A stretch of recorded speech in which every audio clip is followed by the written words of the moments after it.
In the spirit of spooky season, let's talk about one of the scariest things in lipidology, lipoprotein little a. Totally unplanned that we are doing this on Halloween, but honestly, kind of perfect. Most people don't even know it exists, and yet, it's the hidden culprit behind the stories like this. A healthy, non smoker, 45-year-old marathoner ends up in the cath lab with severe coronary disease. Everything else looks fine, except LP little a. So, this Halloween, when you think of scary things, remember, sometimes the most dangerous things are the ones you can't see on a standard lipid panel. Here's what we'll unpack today. 1. What is LP little a? 2. How and when to test for it. 3.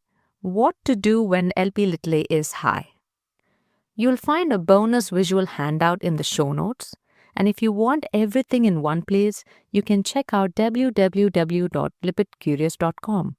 While you're there, don't forget to grab your starter kit, which is a collection of practical clinical guides, cheat sheets, and quick references you can actually use in your everyday clinical practice. And quick reminder, this podcast is for educational purposes only and not medical advice. All right, let's get started. What is lipoprotein little a? Lipoprotein little a, or LP little a, is one of the most potent independent risk factor for heart attacks, strokes, aortic valve disease, and overall cardiovascular mortality. I think of it as an evil twin of LDL.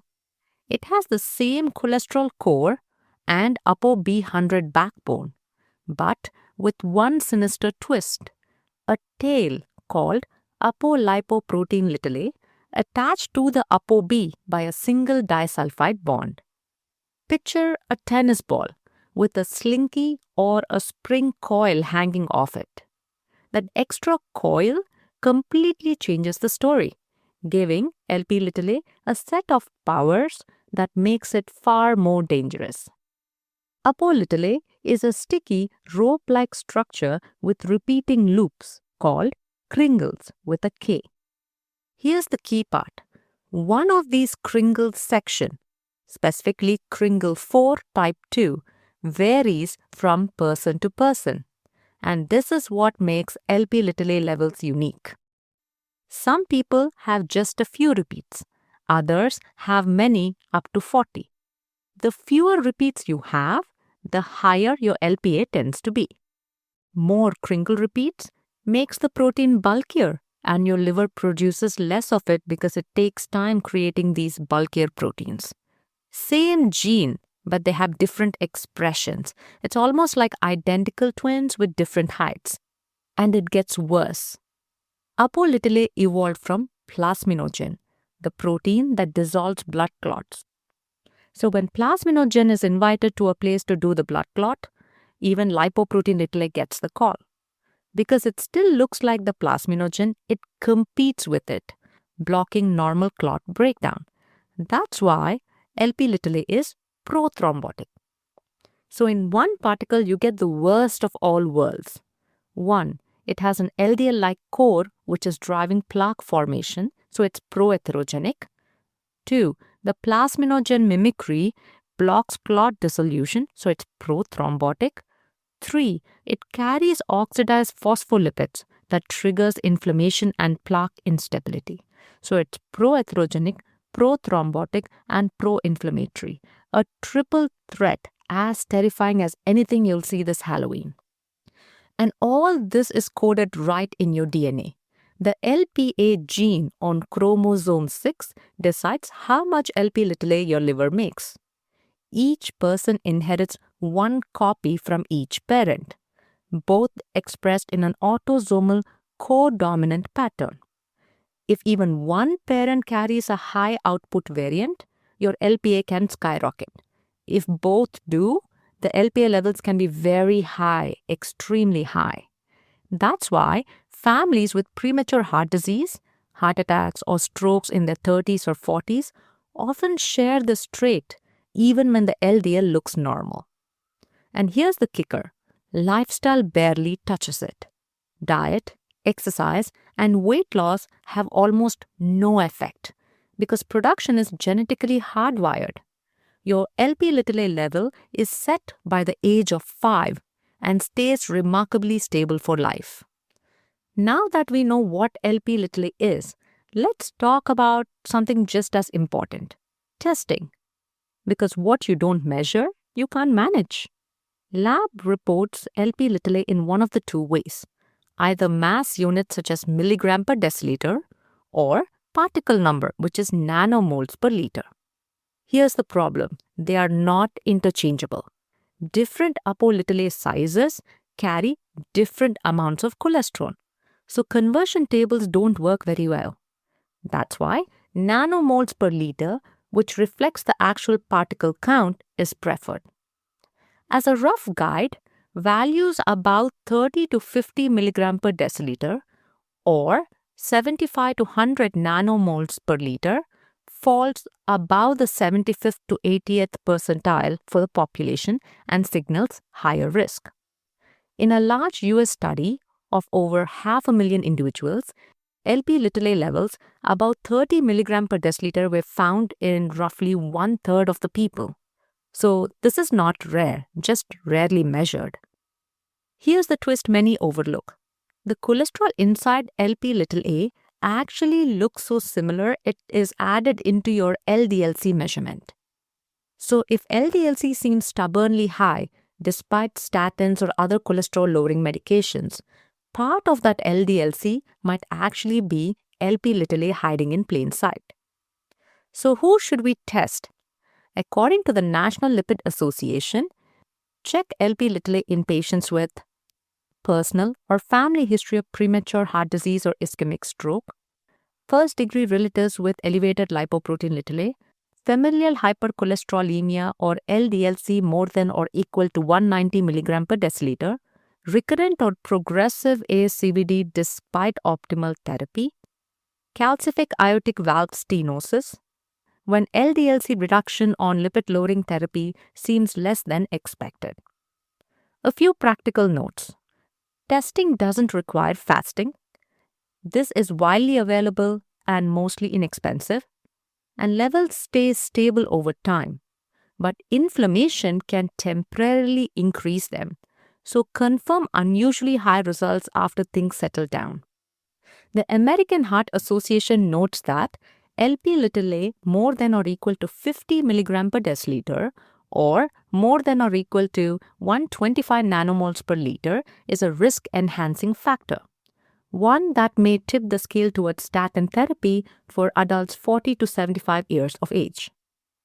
The European Society of Cardiology goes further. It recommends every adult be tested once in a lifetime.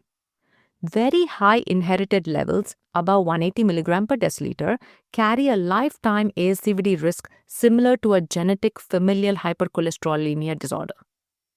Since Lp(a) is almost entirely genetic, one test is usually enough.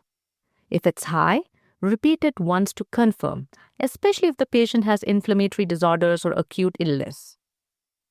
Lp(a) testing isn't just another lab, it is a risk revelation.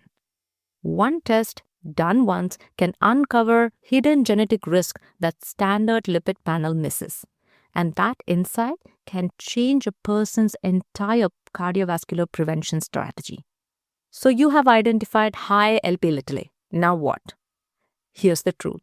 We can't directly lower it much yet, but we can absolutely lower the risk it drives. First, lifestyle matters.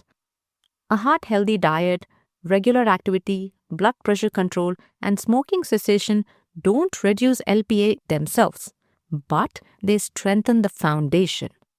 Next, go after what you can modify, the LDL-related risk. Aggressively lower LDL-C and non-HDL-C to guideline targets. High-intensity or maximally tolerated statin therapy remains the cornerstone. Even though statins don't reduce Lp(a) and can actually slightly raise it, their benefits far outweigh that small increase. If LDL-C remains above goal, you can add ezetimibe or a PCSK9 inhibitor. PCSK9 inhibitors not only cut LDL-C by 50 to 60%, but they also lower Lp(a) by about 25%. In the Fourier and Odyssey trials, patients with high baseline Lp(a) saw the biggest drop in events, suggesting part of the benefit might have come from lowering Lp(a). The twice-yearly inclisiran also reduces Lp(a) by roughly 20%. For the rare patient with recurrent ASCVD despite optimal therapy, think progressive disease, very high Lp(a), LDL is already near goal, lipoprotein apheresis can temporarily cut Lp(a) by up to 70%. However, it's invasive, expensive, and reserved for select cases, but it can help when everything else has failed. What not to do? Niacin, hormone replacement therapy, mipomersin, and lomitipid can lower Lp(a) on paper, but none have shown outcome benefit and all carry significant side effects. And despite its pro-thrombotic nature, a high Lp(a) alone isn't a reason to start aspirin for primary prevention. So for now, our strategy is simple but powerful. 1. Maximize LDL-C reduction. 2. Address every other modifiable risk factor: hypertension, diabetes, smoking, inflammation. 3. Flag family members for screening and education. And stay tuned, targeted Lp(a) lowering drugs are on the horizon. Pelacarsen, an antisense oligonucleotide, and olpasiran, a small interfering RNA, are both in phase 3. If these trials confirm clinical benefit, it could redefine preventive cardiology. Until then, treat Lp(a) for what it is: a fixed gene but a modifiable risk story.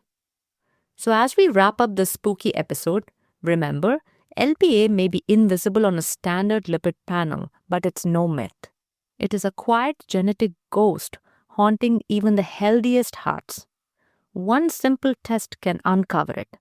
And while we can't silence it yet, we can outsmart it.